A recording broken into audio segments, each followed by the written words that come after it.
Welcome, everybody. It's terrific to have such a turnout tonight in the midst of this campaign. And before you go any further, I too would like to pay my respects to the traditional owners of the land on which we gather. Well, here we are, almost halfway through this 6-week election campaign. It's quite a long time. I don't know how it's feeling to you. So 3 weeks in, how much wiser are we about the competing visions of the major parties, and are they actually offering much vision at all so far? To reflect on what we've learnt to this point and where the campaign goes from here, I'd like to introduce you to our panel this evening. Duncan Ivison is Professor of Political Philosophy and was, just until this month, Deputy Vice-Chancellor of Research at the University of Sydney for the past 6.5 years or so.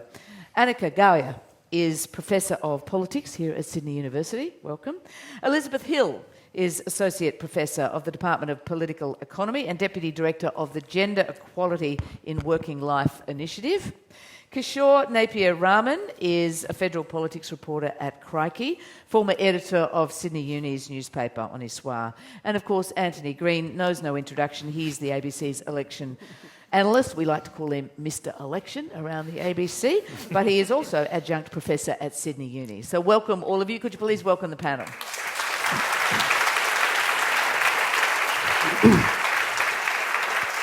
And just to let you know, there will be a little bit of time at the end of this hour or so for questions from you. We've got some roving mics, but if you prefer to send it in on Slido, your question, I'll be tracking them, or if you're watching this online, just file your questions in through Slido. Again, thank you all of you for joining us. I want to start with a question to each of our panellists. I'll start with you, Duncan, and I'll just go around the grounds here. In one sentence, what's your impression of this election campaign so far? And I mean it in one sentence. Yeah, says the professor. Never ask a philosopher for one sentence. So I think it's a war of attrition, sort of devoid really of any serious debate about vision and ideas. Okay. Liz, well done, Duncan. Well, I'm disappointed that what should have been a care election has turned into a khaki election. Oh. And a bit surprised that 3 weeks in, we haven't seen the ALP pushing their childcare plan, which is a key cost of living issue and a critical piece of economic reform that could really push the coalition to, raise to meet their standard. Okay, a bit of a zinger there from Liz. Thank you, Liz. And actually, they did do a launch on childcare today. They did. But was it high profile? No, it wasn't. No. Kish. Well, I'm kind of a bit bored, but you guys are clearly excited enough to be here to hear us talk about it. I will say, though, look, it's felt like a disjointed, vision-free, and at times quite unedifying scrap so far. Okay, vision-free, boring, and unedifying. Anika. Too bloody long. Yeah. No. Yeah, that'll do. Stop right there. Antony. I was just going to say interminable. Okay. Great, so we're getting the vibe. Okay, we've got the vibe. Antony, there is no election coverage in my mind without you. So before we go any further, I want to ask you, as a very close watcher of election campaigns for a long time now, is there anything different that you're seeing about this election campaign? Anything that marks it from previous campaigns? Well, I think we're seeing an increasingly, each election is a bit further down that track of not being really about set-piece debates about policy. More and more campaigning is about messaging rather than policy. And so you're seeing phrases of the day. And there's more and more of that occurring. And I think it's just quite extraordinary to watch sometimes. It makes it very difficult to actually cover an election campaign if it comes down to such short grabs on stuff. Yeah. And I guess we'll be discussing this, so you wonder whether people bother to tune in for that, really. Antony, let's clear up this at the beginning. We got a question from someone in the audience earlier about polling. We were all obviously felt completely misled by the polls in 2019, and most of the polls have acknowledged they got it wrong. Is the polling, there have been changes to the methodology. Do you have a sense of whether the polling is more accurate this time around? Can we have a sense of that? And how much can it tell us before all the votes are cast? Did you say more accurate? More accurate. We can only know that afterwards. Yeah, that's true.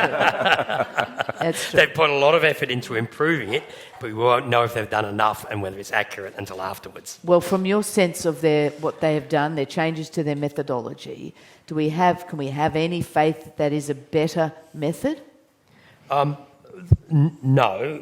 Because, look, the simple problem they have in the United States, they cannot get Trump supporters to answer polls. Right, that's what's gone wrong with polling there. Remember, polling doesn't always work. If you went to Europe until about the 1980s, opinion polls were basically unknown on the continent. You couldn't do an opinion poll. People wouldn't tell you how they voted. They'd lived through 2 world wars, fascism, all that sort of stuff. They wouldn't tell you who they voted for. I think there's some people in society now will not tell you who they vote for. Now, I don't think that's as big a problem here. In the age of social media, people tell you everything about their lives all the time. Yeah. So what the hell? But I think that's why. Look, we'll have to assess it afterwards. But All right. yeah.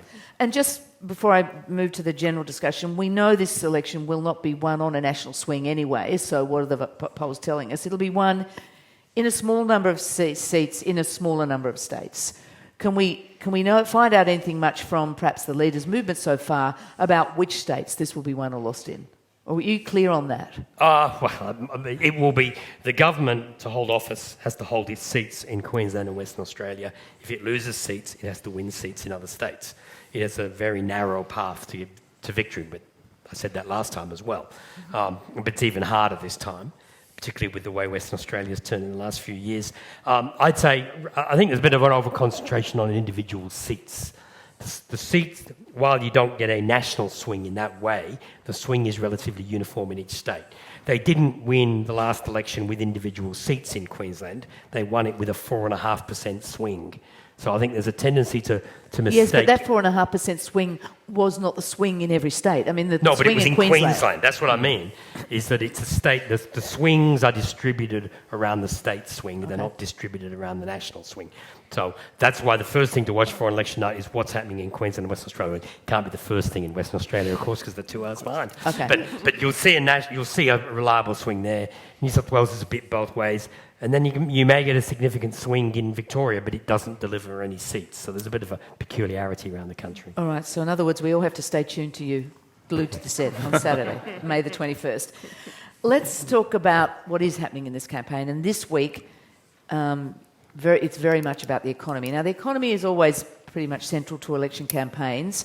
This week, though, we got that inflation figure of 5.1%. Kish, as the sort of generalist completely enmeshed in everything at the moment through this, that highest inflation number in 20 years sent a bit of a shock, I think, through the campaign bunkers, particularly of the election. Josh Frydenberg really couldn't hide his shock, I think, at that election campaign.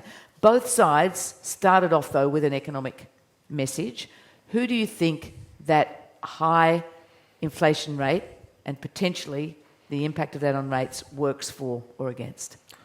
Well, look, it can't be good news for a government that has sort of pinned a lot of its chances of re-election on being the kind of steady hand of economic management. The coalition, I think, would have initially wanted this to be a debate about handling of the economy because there is this sort of, I guess it's a bit of a meme around in Australian politics that the coalition are superior economic managers. That being said, this is an inflation rate we haven't seen for 2 decades, and those cost of living pressures, this isn't just purely an academic thing. This is something that people are feeling at the petrol pump every day. It's something they're feeling every time they go to kind of, buy their groceries and stuff like that. And that's something that really affects how people vote. So, a big part of the coalition's strategy to get re-elected was, look, compared to the rest of the world, our unemployment is, our economy's doing okay. The COVID situation's okay. We're here. We might not be the most popular party around. You might not like Scott Morrison's vibe, but hold your nose, stick with the devil you know.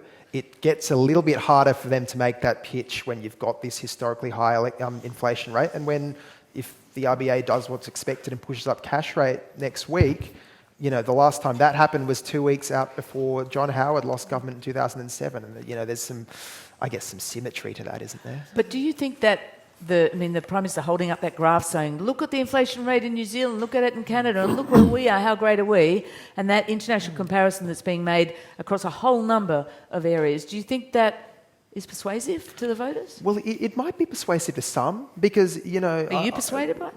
Well, I'm not going to tell you how I vote. But, look, At the end of the day, people aren't persuaded by graphs, right? They're not persuaded by the rest of the world. They're persuaded by their own sort of personal experience. So look, even if it is worse in the rest of the world, when suddenly you go and petrol is at prices it's not been in years, that's what you're really thinking. That's what you're feeling. And that's how kind of, I think, regular people will probably be weighing up when they go to the ballot box. Well, Anika, a lot of regular people will be panicking right about now, I think, about an interest rate rise. A lot. I mean, 60% of mortgage holders have variable interest rates, so things are going to go up. Do you think that changes the game in any way? In which way? Yes, I do. And I think it changes the game because it takes the election campaign out of the control of the two major parties. So it's an event that punctuates the campaign that they haven't Because really the Reserve Bank prepared Board for. is independent. It's completely independent, and it will lift or not lift interest rates according to its own decision next week. So it affects the campaign in that way, and it negatively affects the government. As Kishor mentioned, we have precedent for this. This happened in 2007, just before John Howard lost government, and it affects them also because we see the Liberal Party as the party that's traditionally associated with economic management. And even before the interest rate rise was an issue, I think the Liberal Party was on very shaky ground with that, with the cost of living pressures that were cited, also with, just to sort of also draw a parallel with national security as another element of debate that really privileges governments. National security was invoked very, very early on in the campaign as something that the government has lost control over too in the agenda. And the pandemic. We haven't seen the pandemic really eventuate so far in the campaign, but I think that's been kept off the table because, again, the government's record in management of that issue as a sort of a domestic security issue and a health issue hasn't been fantastic either. But Duncan, the government's answer to why will people not count them down for an interest rate rise or inflation hike is because people understand that it's these very factors, these global factors like a pandemic, like a war in Ukraine, that are driving up the prices, so they won't count the government down on that.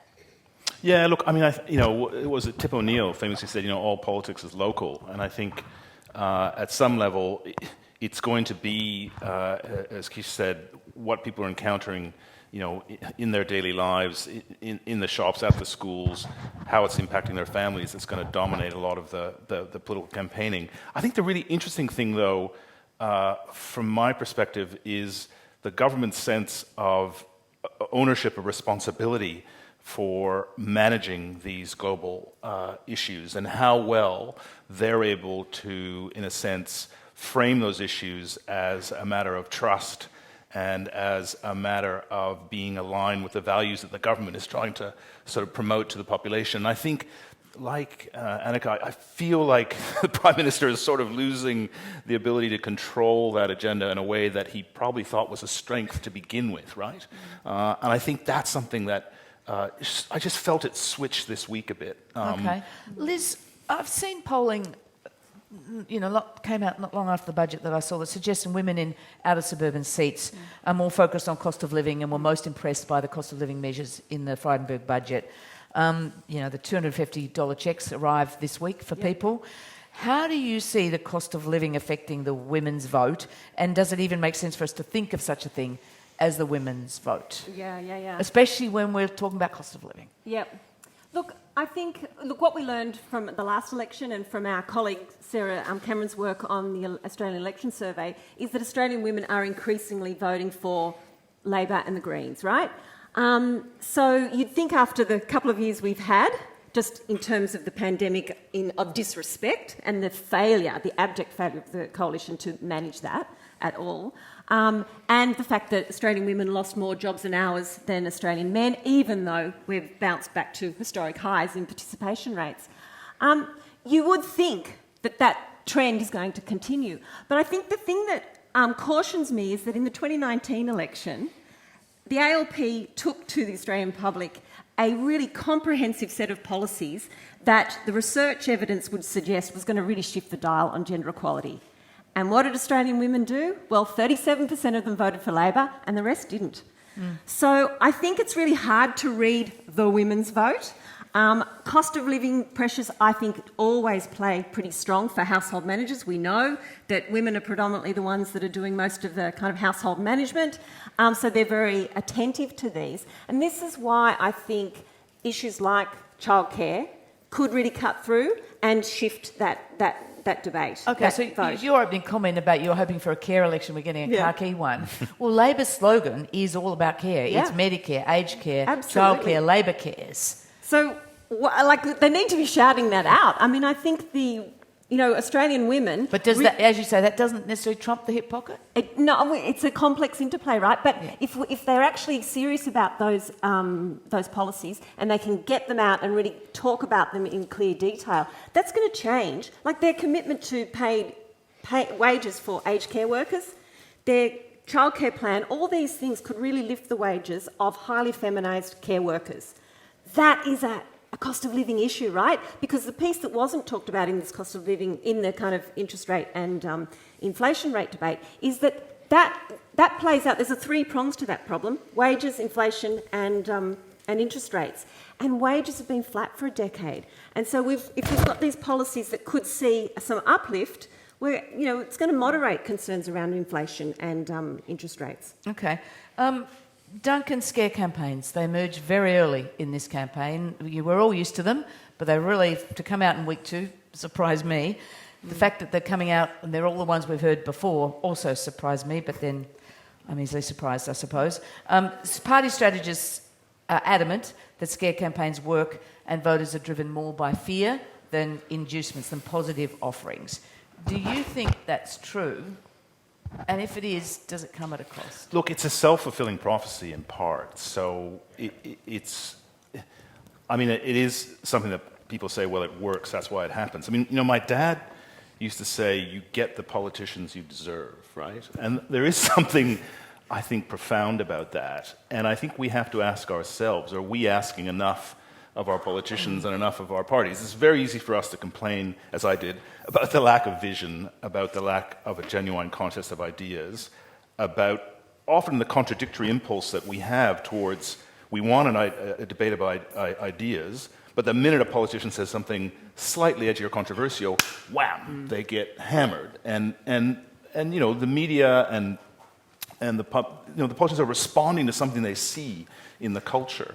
So I think it's a real problem for our political system as a whole. And I suppose we've seen that writ large, haven't we, with the trans women debate Absolutely. around the Warringah candidate, the captain's pick. Absolutely. So there's a sense in which that's a genuinely important, serious issue. There's a profound shift in our culture around gender and sexuality. It's complex. It's complex. It requires nuance. It requires debate. There are genuine debates to be had, and yet we seem to be incapable of having them. I mean, let alone debates about climate. Like, where is climate in this election right now? It is an existential threat to the planet, and yet we have, technology, not taxes, and a kind of race to the bottom from the other side of politics to make sure they don't scare the horses. So I think there's something about populism right now that our system has to grapple with. Populism has it's a dirty word, but we need to find a way to engage people about these complex issues that do scare them, but we shouldn't be indulging in that fear. And that, I think, is one of the big questions for liberal democracies as a whole right now. Okay, but the we is all of us. We will come back and talk more about climate too. Don't worry about that. But Anika, I mean, obviously true. The more scare campaigns you have, the less room there is for policy debate. Will voters notice? Do they care? I mean, the voters are the we, and we're all responsible for this? Yeah, well, I mean, I think that parties use scare campaigns because they are effective in a campaign, because they expose two things. They expose the parties to vulnerability in terms of policy detail and policy complexity. And Australian political debates and campaigns, and this one is no exception, are not good at articulating policies and having complex debates over policy. And part of that is cultural. Part of that is also, isolating Australia as a very interesting comparative example is we're a democracy where our political parties before elections aren't compelled or required, and they don't, release policy manifestos.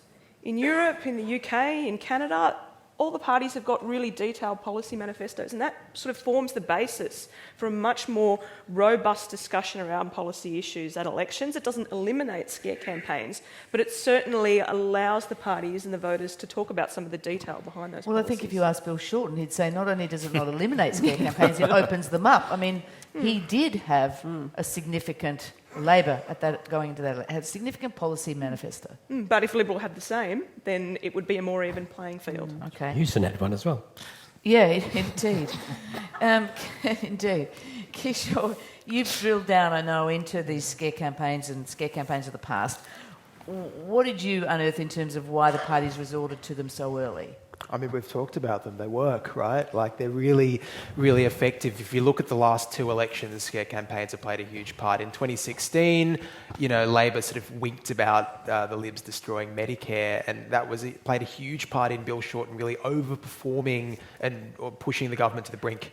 The last election, I mean, there were so many. This one about Labor bringing in a death tax, a retirement tax, that it was going to destroy coal mines. And a lot of that stuff, it wasn't necessarily megaphone from the leaders. It wasn't even necessarily, driven by the media as well. It just often operated in this kind of like suboptimal space, subaltern space through social media. It just became an idea that caught on. And once that idea catches on, it's really, really effective. And they're replaying the greatest hits this time around. I mean, that stuff about the death tax and the retirement tax has been simmering away through Facebook.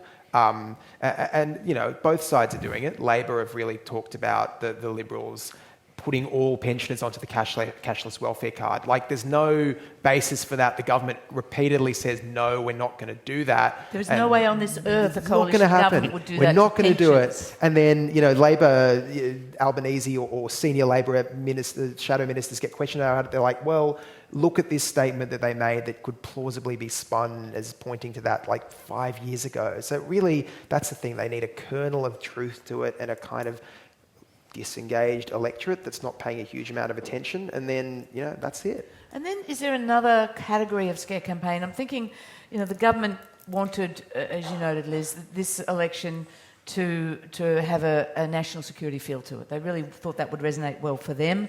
I think Labor traditionally is wary of the electorate is wary of Labor on national security. That really wasn't getting much traction, and then lo and behold, we got the China-Solomons Security Pact smack bang in the middle of it all. Duncan, does that come into the category of scare campaigns, do you think? I mean, it's a significant foreign policy issue. We had a debate sort of around the issue, and some elements of the electorate did. But from the government's point of view, is that just a scare campaign? Look, I'm not sure it's a scare campaign. I mean, it's, events happen, and it's one of those inevitable sort of unanticipated events that emerges in a campaign. It comes down to how the parties are able to frame those issues in terms of the values and the broader framework they're providing to the Australian public. And I think, I think most of us were saying at the beginning, that space has just been so attenuated now, as Antony said, year after year, that it's very hard to make sense of the differences and the important differences that one could take to that issue in particular, right? Like, what is our Pacific? What is our agenda for the Pacific?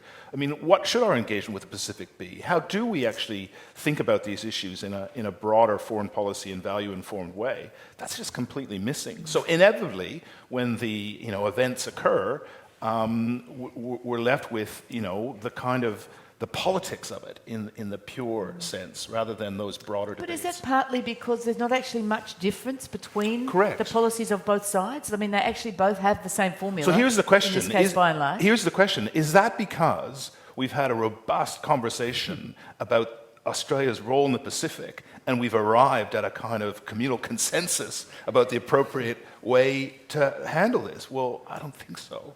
Something else has happened. Is that because of that or not? Look, I think it came along as another sort of opportunity for the government to create and frame a crisis and try to exploit a crisis, national security. And I think that it's sort of lost steam because it is such a difficult policy issue, and both political parties are going to have trouble sort of convincing the voters that they have the track record on it. And it's also a complex issue because it doesn't just end at the Solomons. It's picks up China as well, and that's the bigger problem. It does pick up China, and you'd have to think that does perhaps fall in the category of scare campaign. But just before we leave this, the government is saying privately and public really, as long as it's talking about national security, they feel like they're on their territory and it works for them. Labor did find that very strong sort of rhetorical attack line of the worst foreign policy failure in the Pacific since the Second World War. Do you have a sense of which side feels like they're winning this skirmish? Well, yeah, look, traditionally the government, the coalition thinks national security is good for them. They really wanted this to be a khaki election. You know, all the kind of sound bites and the messaging before the campaign was Labor can't be trusted with this scary world out there with war and China and all that kind of thing. And some of the stuff Peter Dutton and Morrison were saying in Parliament was, calling Richard Marles a Manchurian candidate of the Chinese Communist Party. It was this insane language. But look, I think it's just like stepping away. And I think the Solomons issue has made it harder for them because it is, I think, a clear failure. But on foreign policy, I think this has actually been a pretty poor government on that kind of stuff. It's felt like the way they've handled diplomacy, I mean, look at Macron and AUKUS, has been often very impulsive. There's been a sidelining of DFAT and sort of the diplomats and how they've done things. There was at times a far too cosy relationship with Donald Trump. We've kind of forgotten about all of that. The way they've dealt with China could often be, obviously the relationship with China has been really fraught, but very tactless at times. So really, it's interesting that the government still thinks of this as a strong point because I don't think it's been particularly good on these issues. Yes, and but... to jump in there, Fran, the complete slashing of the foreign aid budget. Which happened under the Abbott government. Which it started then and just has kept going because it's not a vote winner, right? So it's an easy line item to kind of slash each budget that comes along. And so then your friends are left hanging out to dry. And I think it's been interesting that the ALP's response to the current crisis has actually been a bit of a return to a standard way of treating the Pacific. So, investing in labour programs, labour mobility programs, even enhancing those, allowing Pacific labour workers to bring their families, those kinds of things. So, no commitment yet on Labor on where they're going to set foreign aid, is there? No, not that I've heard of. Yeah. Just a commitment to, bump it back up. Yeah, okay, but just leaving that, just coming back to a question that came in a little earlier that I missed from Adam. Associate Professor Hill mentioned Labor wasn't shouting their care policies from the rooftops, and the media often mentions voters not truly knowing Anthony Albanese. To what extent is this Labor's fault? Is the media not responsible for not covering the ALP? Do you have a sense of that? I mean, I have a view on that, but... No, my view, we've had almost 3 weeks and they're not shouting loud enough. They've got good policies that really respond to the crisis in our care systems that was exposed by the pandemic. It's a strong card. Why wouldn't you be playing it? And it is, as I said, it's a cost of living. It's an everyday issue that gets negotiated at the household level. So I'm perplexed as to why they haven't talked more about it. They've got a lot to say. I have views. Does anyone on this panel have a view on why Labor's not? Because I agree with you. I've been saying it myself. Not so much Labor, but I think it's a peculiarity of Australian politics that every policy has a cost attached. And I think they're fighting the last election. You're constantly buried by the numbers about how much policy costs. There's not a principled argument about this is good policy. It's all turned into the budget. I think it's something we've had in our politics since the 80s. I mean, this is I just spent the last week in Canada, and some people, and Liz and I were chatting about it before, Quebec has had originally $5, now $10 a day daycare for 30 years. And there's been a huge amount of research, assessment, evaluation of the policy. Justin Trudeau's just put $30 billion on the table. Now, what was interesting, when the announcement was made in the budget last week, the Conservative Party in Canada was like, it's a good policy. Yeah. We support it. So, look, there is hope, right? Like, there are other places where you can have, reasonable debates about these things. So, it goes back to Anthony, but why, and there could be a reasonable debate about the best form of childcare. So, for example, in Quebec... But there's so much research on it. Exactly. We know the research is there, but that gets very little coverage. So I think it also points to our failure of current governments in the last few elections to actually pitch economic reform. We haven't had, as many commentators say, reasonable economic reform, since the GST? It's a long time ago. And yet we know from the research, we're now a service economy, high rates of participation by women. What kind of social service systems do we need to support that, to unleash women's labour supply? You know, we're the most highly educated in the world, ranked number 1 globally, and we pitch up at 70th in terms of economic participation and opportunity. I mean, it's pathetic. Why would you waste that kind of resource? And governments talk about productivity, they talk about growth, but they certainly haven't shifted to investing in the kinds of economic reform like early childhood education and care, universal and free, and like a generous paid parental leave And the scheme. package we got from Labor today, as you say, not shouting it for the rooftop, but they announced it last year, and the small change we got from the government in the budget, does that go close to? Oh, we have so far to go. And, you know, Canada just really shows us up that, you know, $30 billion to build a national community early childhood education and care system. I mean, that's vision. That changes how households operate. That changes the kinds of decisions that men and women can make about how they work and how they care. We've got everything to benefit from that. Well-being, prosperity, productivity, growth, you know, frame it any way you like. Okay. Let's go to climate. It's the perennial scare campaign, but let's not deal with it just on that level. I mean, because that has left us with policy stagnation, no doubt about it. We've seen more of it this week. Scott Morrison labelling Labor's policy, which is essentially implementing the government's policy, a sneaky carbon tax. Duncan, I know you mentioned already you've been waiting for this to come up in the campaign. We've got it in this kind of turgid way this week. I'm assuming this is not the way you've been wanting it to come up. No, look, I think it is a really a prime example of here you have a kind of existential threat facing the planet. You have a lot of rich policy, a lot of rich thinking going on about how best to address the planet's warming and the consequences for us. You have a country like Australia that, if it's not burning, is drowning. And you have a population, I think, basically begging, I think, the political system to engage them in this debate, and yet it's not happening. I think it's too easy to say that natural resources industry is crushing the debate. In many ways, they have moved further than the government on many of the mainstream issues. So why isn't it happening? And I mean, I'm not a political scientist. Anika and others will have a better, I think, rationale for this. But it's almost as if, in this case, we talked about scare campaigns for the population. It's almost as if the political class has scared themselves into really tackling this issue in a significant way. Have the political class has scared themselves, Anika, or have they seen how they can use it as a handy wedge? I mean, this week, we've seen the coalition at odds with itself over climate policy with the National Party Senator, LNP Senator, but Nationals, Nat Canavan, declaring net zero targets are dead. It's all over. It's dead around the world. He was slapped down publicly, sort of, by Scott Morrison and plenty of others. But is there a sense that everyone knows very clearly what Matt Canavan is doing? He's telegraphing a message in one part of the country. Scott Morrison and others are telegraphing a different message in another part of the country, in the major cities. So, you know, is that simply the answer why? Well, it's that sort of mixed messaging, multi-messaging is a pretty standard technique, but I don't think climate change is the right topic or the right policy issue to do that, because it assumes, I think, that there are some distinct attitudes in the country and rural electorates around climate change, which we know is not the case. We know it's a complex policy issue. You have farmers who will see the longer term effects of climate change as being detrimental to their businesses and will support measures to reduce it. You'll have the resource industry who won't support measures to reduce it, obviously. So the way it plays out in regional Australia is far more complex than urban Australia supports climate change action, regional Australia doesn't. But Labor would tell you, Bill Shorten would tell you last time, that it did cost him.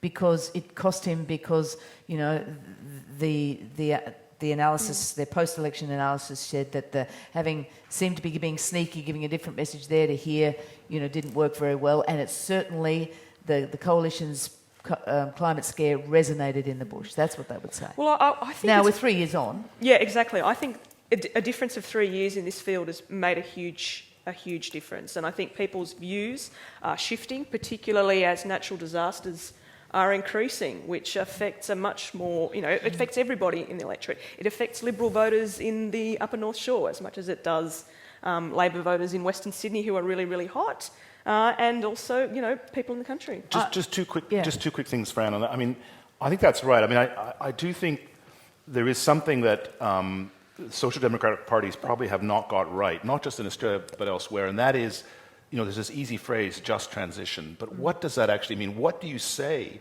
to, a steel worker or, a pipe fitter who is earning, good wages, is able to support their family, live the lifestyle they want? It's not good enough to say, we'll find you great jobs in sort of renewables. I think that's one thing that hasn't really been, tackled, and that's contributed, to the stagnation. I think the other thing is, stepping back even further from the issue, is liberal democracies struggle increasingly with not just complexity, but long-term issues. How do you build a sustainable long-term policy approach when you've got 3-year election cycles, 24-hour media, sort of firestorms? That's a serious issue for liberal democracies more generally, I think. Yeah, Kish, I think that's true. I think the 3-year electoral cycles are a big part of that. But, the electorate, there is a sense, and certainly the business community, as has been said, have moved on, but the parties seem stuck in basically, they're frightened. They're frightened of being hammered again. They're frightened of moving forward with a big idea and actually, working it through. And those things are difficult. Labor did come out with quite a detailed policy, I suppose, last year around that transition, but not nearly as detailed as it needs to be for people to really trust that their job will be replaced. And there's no easy answer to that because it won't happen quickly. No. Yeah, look, I think one of the things when we're talking about the fear is that the 2019 election result was such a kind of shock and a surprise. And it was such a big shock and a surprise that it has really framed everything that's happened in the 3 years since in terms of how parties have thought about winning this next election. I think that's definitely framed a lot of the kind of fear around climate. It struck me, look, that both major parties, the Business Council, who called the shortened target in 2019 economy wrecking, and now demanding something more bold than both parties are putting out there, right? Look, both parties are trying to solve their own internal climate wars. For Labor, it's about threading that needle with the hunter and coal country in central Queensland, and while also keeping the cities in check. And suddenly the Libs face this kind of teal issue that means that they can't really use the same messaging that Matt Canavan's using up in Rockhampton, over here in Rose Bay, right? It doesn't work anymore. And so that suddenly becomes really difficult for both parties to kind of thread that needle on climate. But one other last quick point there, when we're talking about people in the bush, when we're talking about people in these coal communities, I think that there is a slightly dismissive and patronising way in which we consider them as people that don't really understand issues like just transition, don't understand issues like, the inevitable end of the coal industry.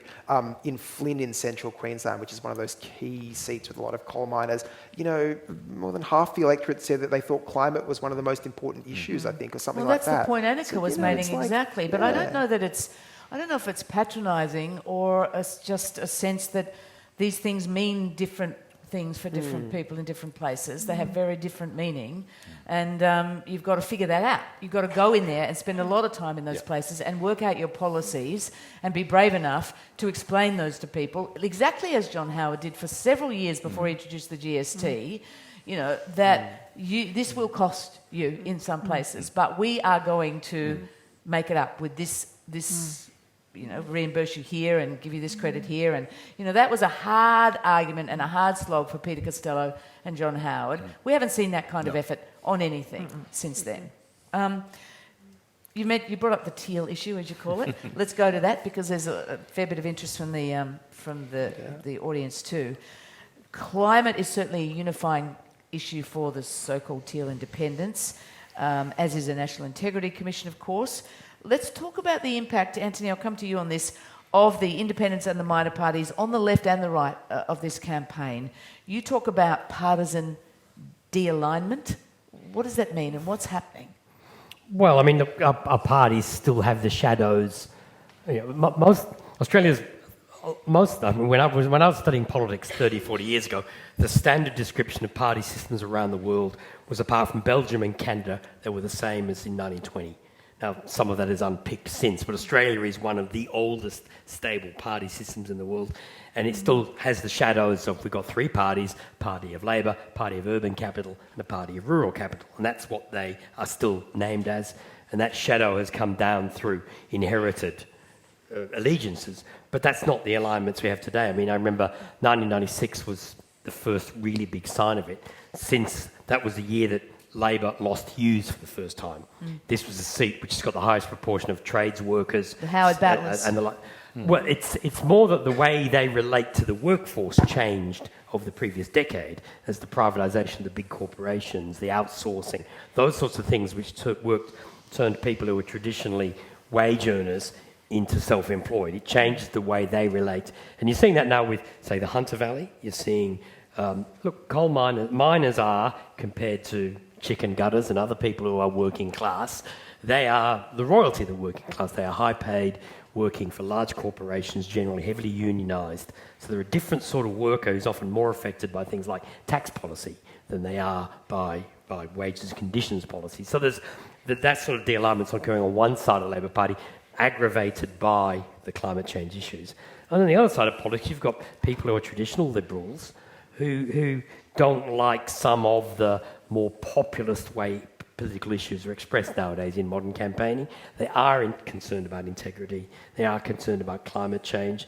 And you say, and they, there's a term that was used, grew in prominence in about 2004, which I hated, which was doctors' wives, dismissing people because they're It's just one of those horrible terms. He says, "Oh, it's only because you're rich you can care about human rights." Well, people do care about human rights, and it is important they care about them, and it's just not something that can be dismissed. And so it's the same de-alignment occurring on both sides, and just also simply people don't define themselves by their job like they used to. So that's the other aspect of it. Can I just ask you, before we get to, because of people wanting to know who's going to win in Kooyong Wentworth, Anthony, so I should have it. Let's talk about Clive Palmer, because last time around he had a massive influence, I think, on the outcome of the campaign.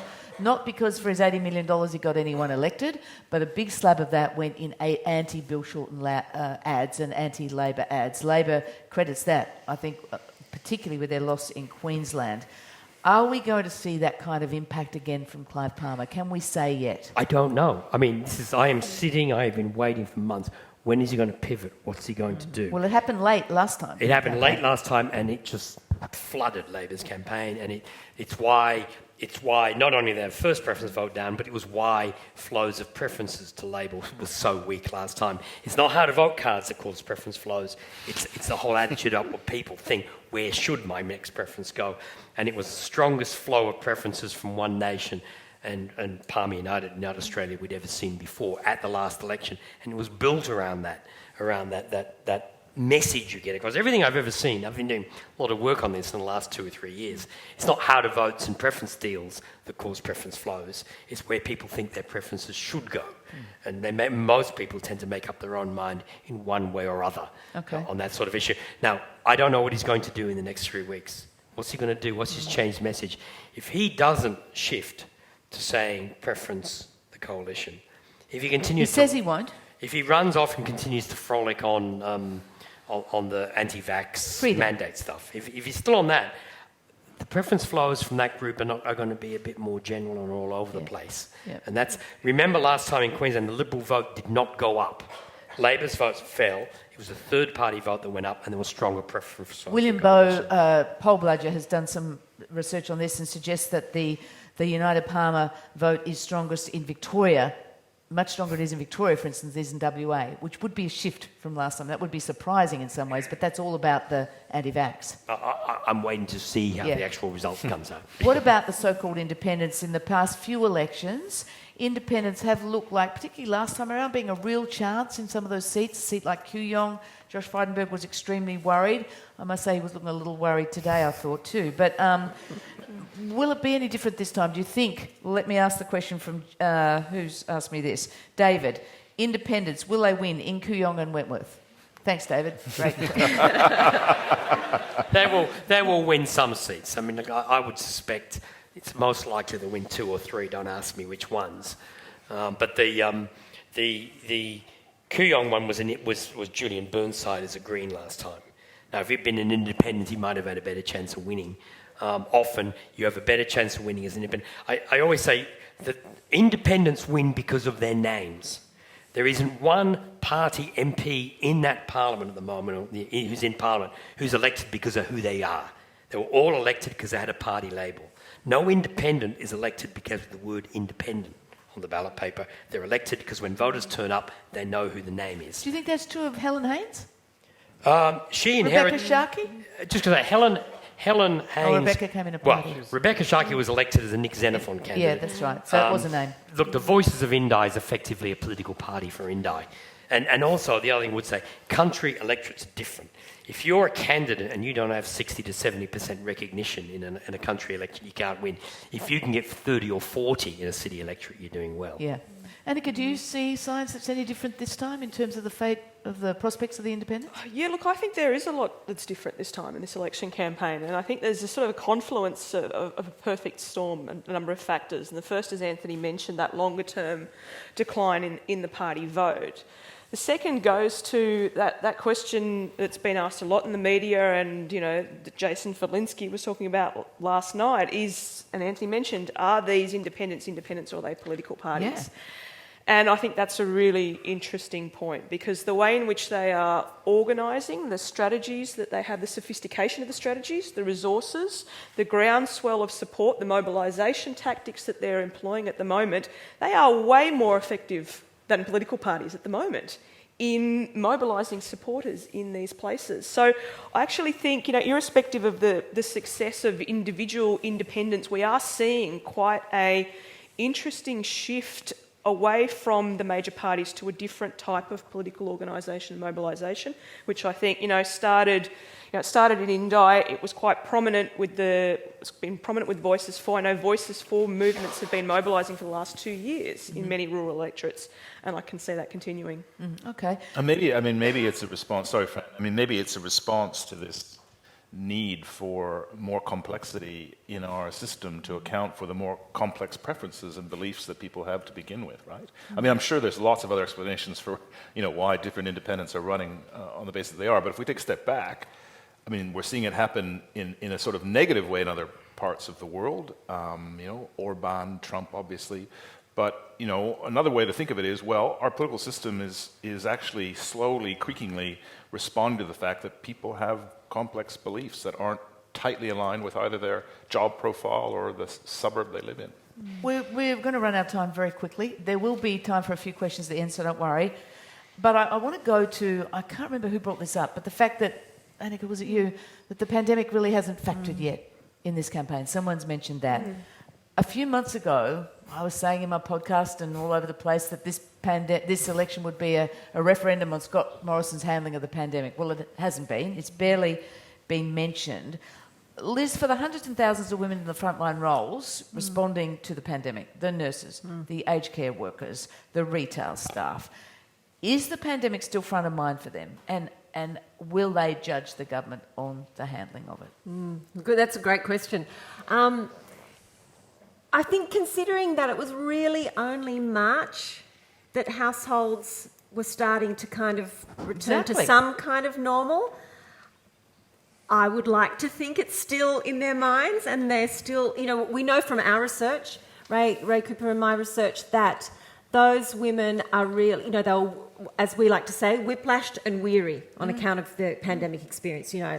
Work went up and down, care piled up, and by the end of the year, they were kind of like exhausted and like, how are we going to do this? By March, they were kind of really thinking about, well, what does work and care, what does our life look like going forward? And I would have thought that would still be present in April and even the end of May. And I would hope that they're looking to the political parties to frame what their possible future might be. And that is really strongly connected to the kinds of wages and conditions that they receive. As we've said, we've seen flat wages growth. Public sector wages cap has led to, a real flattening of wages, and we've had strikes of teachers and nurses, at least in New South Wales. We've had our Premier telling us that he will address that in the June budget. But I think those things, if that doesn't play out in the election, I'm kind of bit perplexed. Well, Kish, Liz can live in hope, but the reality is the parties are not really trying to raise the pandemic much as an issue. Labor has a wages policy, but it struck me that in that first Sky debate, a lot of people may not have seen it, but what was striking about it to me was every question asked from the floor was on one of Anthony Albanese's issues, basically. But on the aged care nurse workforce question, he didn't really hammer the wages thing very much. He didn't knock that out of the park, I didn't think. I mean, why isn't the pandemic featuring here? Does it surprise you? A couple of things. Firstly, people are really, really sick and tired of talking or hearing about the pandemic and have, I think, just like emotionally moved on, and the politicians know that. Except for all those hundreds of thousands of people with COVID at the moment. Yeah, but I think as well, because a lot of people, they've either had it, they've known people who've had it, and it has been, by and large, actually pretty okay for a lot of them. Obviously, not for the many who have had it really badly, not for the thousands who have died this year, but people do want to move on. There is that sense in the community, there's a weariness.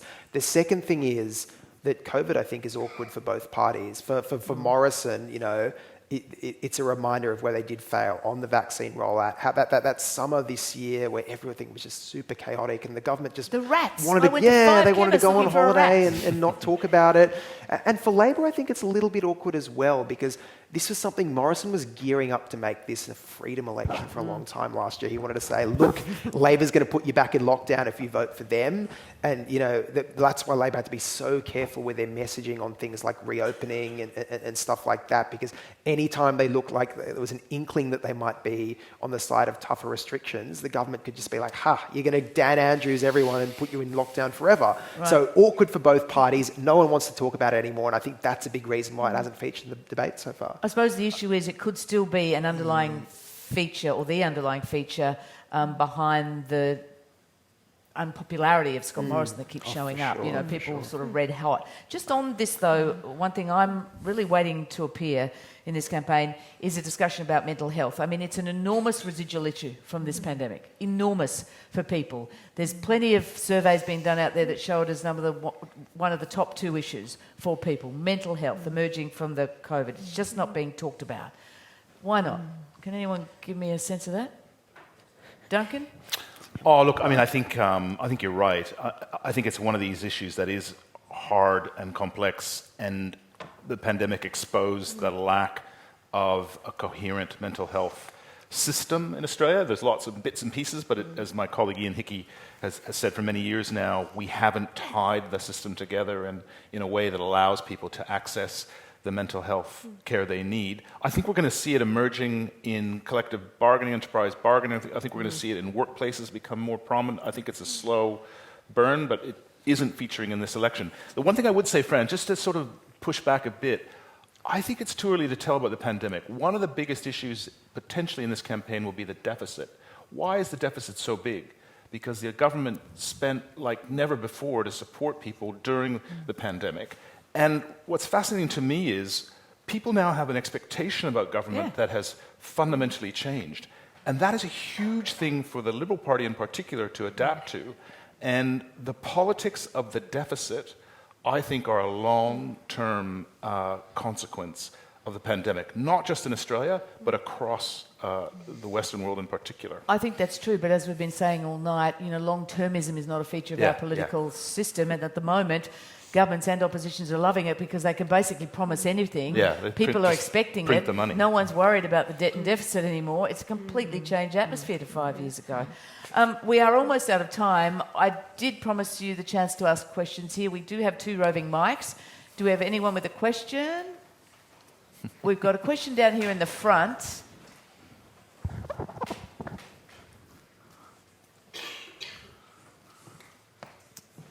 We've got Isabel and Talia wandering around. And then there's one here in the very front too. Yes, thank you very much. Can I just give the usual caveat? Can we please have questions, not statements, and can you make them tight because we are almost out of time? Indeed. Thanks. Julian Assange question. What should we do about Julian Assange? Well, there's a curveball into the campaign. Anika. Come on. Is that going to win votes? That's my answer. Okay. Is that going to win votes? I'm asking you. There's a lot of bipartisan support for the government leaning on the UK and actually trying to get him brought back to Australia. You'd be surprised how many Liberals want him brought back. Barnaby Joyce, I think. Barnaby Joyce is a big one. Well, George Christensen as well before he left the party. And a lot who will not put their name to it. But Yeah. But I Penny mean, Wong dodged it the other day. They have been dodging it, yeah. I don't know why, honestly. I think that they... Can I say that... You can ask, We're you after can't questions, say. not statements. You can ask, you can't say. Ask. No, please, come on. well, look, I'm going to make a statement. And I saw a film last week with John Shipton, and he said that he had lunch with Anthony Albanese a week or two ago, and he said Albanese is on the record now saying enough. Despite the rights or wrongs of it, and absolutely there are rights and wrongs about it, but Albanese is on the public record saying enough. And you know what that point does come? It came with, and I'm going to forget the name, but remember when John Howard, the guy who was in Guantanamo... Yeah. David Hicks.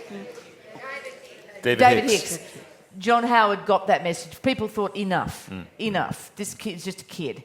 And I think that moment inevitably comes, but Labor's not going to make a peep of that before an election, I wouldn't suggest. There's another question just here. Thank you. Everyone. When I see policies like being promoted, like federal ICAC by Christmas, 82% renewable energy by 2030, fixing aged care, etc., are we making the mistake that just because one side is promoting fewer policies than last time, we come to the immediate conclusion that there must be no vision at all, rather than perhaps there's just there's a vision, but it's just not over-promising, potentially compared to last time, because I just hear a lot of discourse about, there's no vision, when I'm of the view that there might be. It's a small target. Is that what it actually is, or is it just not, paying much attention to it, or is this says not shouting it from the rooftop? Yeah, I agree with you that there's a lot of vision in the ALP's response to the aged care, even if it is just implementing the recommendations from the Royal Commission. But that seems to be visionary these days, responding to the advice of experts. So, good on them. But again, that's a piece of social infrastructure. If all those plans for the ALP were rolled out, that causes a huge shift in the quality of life of residents and the quality of life and well-being of their families and the quality of life and well-being of the workers. So that is a vision, and that would form some fundamental change. I mean, aged care, it's just a hunch really of mine, but you've got the research. Aged care, I'm pretty sure, is a vote changer for a lot of people, and that's why I think Labor's gone there in some degree. But it's not sort of resonating hugely in this election campaign. Do you think it is a vote changer for people? Yeah, look, I mean, like Duncan, I'm not a political scientist, but I do know about social policy. And again, I guess, you would, given the numbers, given the absolute crisis, given the fact that... The exasperation of it. The exasperation, and the fact is that in terms of jobs growth, the most jobs growth is going to be in human and social services. That includes aged care and home care services. So doesn't that get some traction? This is what matters. Well, the thing is there's not going to be jobs growth unless they start training the workforce. So that's true. There's a question up here from a woman in a yellow top that I can see. Thank you. My question is simple and broad. Is the culture of Australian voters to vote governments out and not in? Nice question. Anika? Yeah, well, that's pretty much the culture everywhere, I think. It's a sort of a natural response to the very sort of style of election campaigns as events, and it's particularly acute in Australia for the reasons that we've mentioned tonight, the 3-year cycle, the focus on sort of personality. I suppose that hasn't come up, but that's been ever more prominent over the years, and the lack of sort of focus on policy too. But I just wanted to piggyback off that question with another observation that I think draws together a few things that we've heard tonight. And Fran, you sort of asked the question, why is climate change not on the agenda? Climate change and also mental health. Yeah, mental health. And there's no coincidence that climate change and mental health are the top 2 issues of young Australians, of concern for young Australians. Yeah. And so my answer would be they're not on the agenda because young Australians aren't in parties.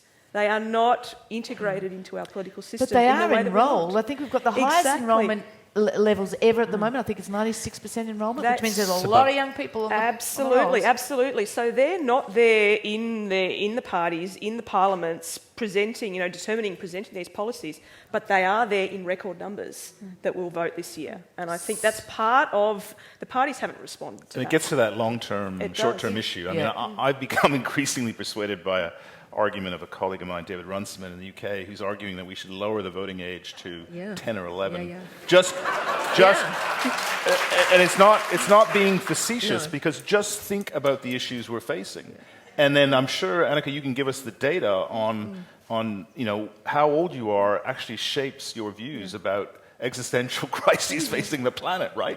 So I'm Now you're increasingly scaring of the little view- kiddies, that's what they say. That's what they say. But also we've I'm had, in grave danger of losing control of this debate just as we're about to end, so I'm going to stop you, Liz. Okay, no worries. But everyone gets a Enfranchise last the shot. 10-year-old. Thanks for the questions from the audience, but we are out of time. So let's end on a hopeful note. It's sort of the same question asked at the beginning, but put in a hopeful way, which is, what do you hope for in the last 3 weeks? Liz, you can go first, because I cut you off.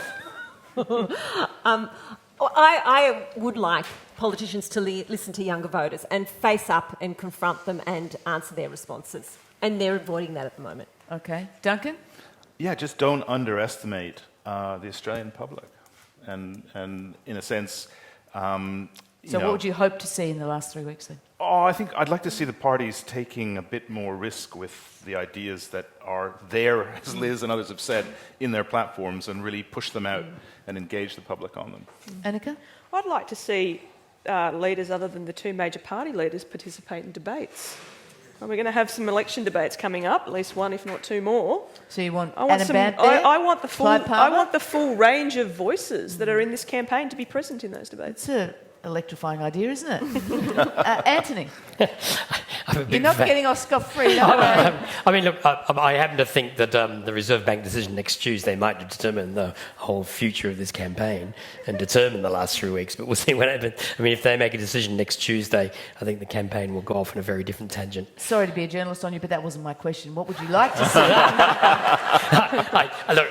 Part of my response to that is simply, I actually barely see any of the campaign. I'm sort of fair buried, enough. so Keith, last word from you. Look, Australia's got one of the whitest parliaments of any in the Western world, and I don't think the major parties are really doing enough to change that, but I would like to see a few more diverse candidates both get up, which I think will happen, and also I think, voters in very migrant-heavy parts of Sydney and Melbourne will decide this election, so let's see what they decide. All right, well, on that note, thank you. Could you please thank a panel?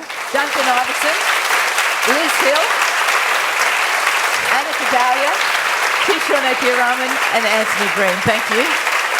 And can I say thanks to you, all of you, for coming out on a sort of pretty wet and drab night, really, in Sydney, to the Sydney Ideas Forum. They're always fantastic. There's more coming up. There'll be some in May. I personally can't wait for post-election part 2 that was promised to us by Lisa earlier. So if you want to find out more, head to the Sydney Ideas website. And again, thank you, all of you. And, vote well, vote often. You know what they say. Thank you.